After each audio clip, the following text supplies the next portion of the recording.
రెండోది పెద్ద ఫ్యామిలీ కదా ఆనం వాళ్ళు ఇంకా నెల్లూరు జిల్లాలో. సో ఇవన్నీ లెక్కేసిన చంద్రబాబు నాయుడు గారు సమకాలీకులు కదా, సమకాలీకుడు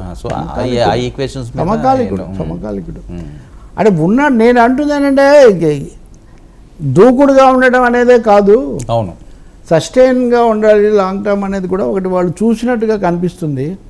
ఇంకా రెండవది మళ్ళీ అక్కడ క్వశ్చన్స్ వచ్చి మళ్ళీ ఎందుకు అనేది అది చాలా చూసినట్టున్నారు.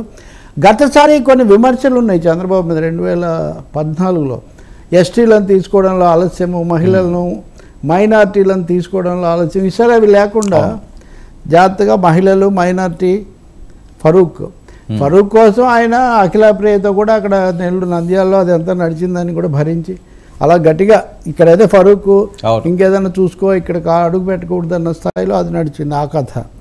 కాబట్టి ఎస్టీ సరే ఇంకా అట్లా చూస్తే జాగ్రత్తగా కూర్పు చేసినట్టుంది. ఇంకోటి ఏమో అక్కడ 3 క్యాంపులు ఉన్నాయి మీరు ఆ వేదిక మీద. ఒకటి తెలుగుదేశం క్యాంపు, రెండవది మెగా క్యాంపు, మూడవది కమలం క్యాంపు. సాక్షాత్తు ఇండియన్ టీం కెప్టెన్ మోదీ గారు, అమిత్ షా గారు, నడ్డా అందరూ ఉన్నారు అక్కడ. లేని వాళ్ళు ఎవరున్నారు ఆ వేదిక మీద. సో 3 క్యాంపులను మళ్ళీ బ్యాలెన్స్ చేయాలి. సరే ఒకసారి అక్కడ మన విజువల్ చూస్తే చంద్రబాబు నాయుడు గారు మోదీ గారిని కౌగిలించుకుని ఆ భావోద్వేగం మళ్ళీ కళ్ళంటి నీళ్ళు తిరిగినాయి ఆయనకి. మీరు అబ్జర్వ్ చేశారు లేదు ఇందాక? అంటే చంద్రబాబు నాయుడు ఇక్కడ జగన్ మీద సాధించిన చేయండి విజువల్. అవును అవును, చాలా ఎమోషనల్ అయిపోయాడు. దుఃఖాన్ని ఆపుకోలేకపోయాడు. చంద్రబాబు ఏజ్ ఒకటి, రెండవది ఇంత పెద్ద స్ట్రగుల్ కదా అట్ దిస్ స్టేజ్. ఆ ఎమోషన్ ఆయనలో కనిపిస్తుంది. ఆ పెద్దరికము ఎమోషన్ రెండు కూడా కనిపిస్తున్నాయి మనకి ఈరోజు మనం చూస్తే. మిగతా వాళ్లకు చంద్రబాబుకు కొద్దిగా ఈరోజు ఆ తేడా ఉంది. మిగతా వాళ్ళు ఇప్పుడు విజయం దాన్ని మాత్రం ఆస్వాదిస్తున్నారు. చంద్రబాబు అసలు ఏమీ ప్రకటించకపోయినా భువనేశ్వరి గారిని చూస్తే కూడా మీకు అది కనిపిస్తుంది. ఆమె ఒక silent spectator of the grandeur of her family అన్న. ఈరోజు చాలా సీన్లు ఇందులో కనిపించినాయండి. బాలకృష్ణ గారు భువనేశ్వరి గారిని వెళ్ళి నుదుటి మీద ఆప్యాయంగా ఆయన అవన్నీ అంటే 2 ఫ్యామిలీస్ ఇంత టుగెదర్. చంద్రబాబు 4వసారి ప్రమాణ స్వీకారం కాబట్టి ఆయనకేమీ కొత్త కాదు. 4సారి ఇంతవరకు ఆంధ్రప్రదేశ్కి ఎవరు చేయలేదేమో. అంటే అన్లైక్ అంటే ఒక నవీన్ పట్నాయక్ లాగా జ్యోతి బస్లాగా కంటిన్యూస్గా కాదు, ఈ దెబ్బతింటూ మళ్ళీ గెలుస్తూ ఇట్లా వచ్చారు.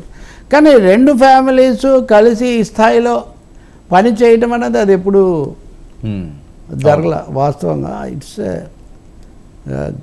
వాళ్ళకి పెద్ద ఈవెంట్, అది హిస్టారికల్ ఈవెంట్ కింద లెక్క. ఆ ఉద్వేగాలన్నీ ఉన్నాయి, చిరంజీవిలో ఉన్నాయి. అవును, చిరంజీవి ఇప్పుడు పవన్ కళ్యాణ్ ఇక్కడి నుంచి ప్రధానమంత్రిని అక్కడి దాకా తీసిపోయి అటు ఇటు 2 మెగా బ్రదర్స్ మధ్యలో మెగా ప్రధాని అన్న లెవెల్లో చూపించారంటే ఇవన్నీ కూడా ఎమోషనల్ సీన్స్ ఉంటాయి. పబ్లిక్ వెర్డిక్ట్ ఎప్పుడు ఇలాంటి కొన్ని సన్నివేశాలకు అవకాశం ఇస్తూ ఉంటుంది. పొలిటికల్ బాలకృష్ణ కూడా హ్యాట్రిక్ కదా, ఇది hat trick.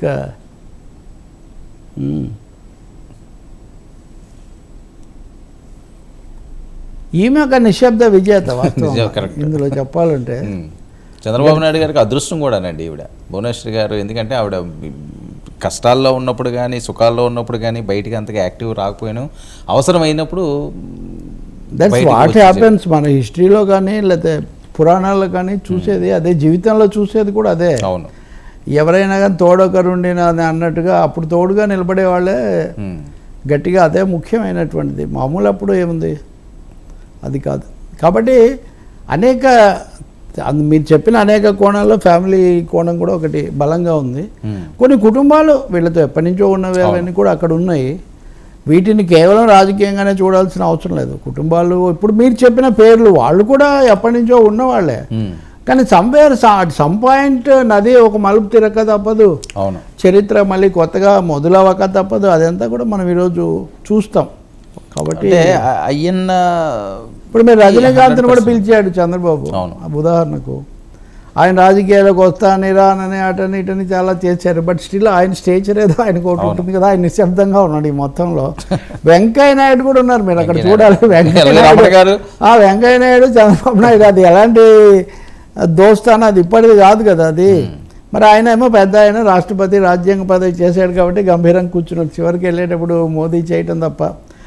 You may also notice former chief justice of India అవును.